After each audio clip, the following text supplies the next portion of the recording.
itong Quadcom at nakikinig sa Supreme Court. Kasi ang problema sa ating mga members of the House of Representatives ngayon na nasa Quadcom, they think they're above the law.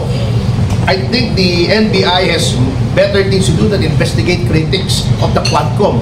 Na sila naman din naman ang may kasalanan kung bakit ay sila ay nakikriticize because they're being assholes in public.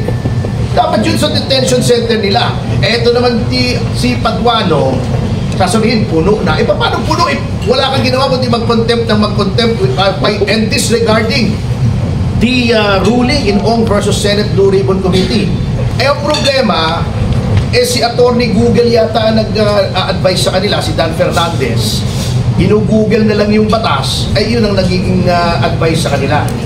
So talagang abuse of legislative powers tong ginagawa nila sa Lima eh. Grabe talaga eh.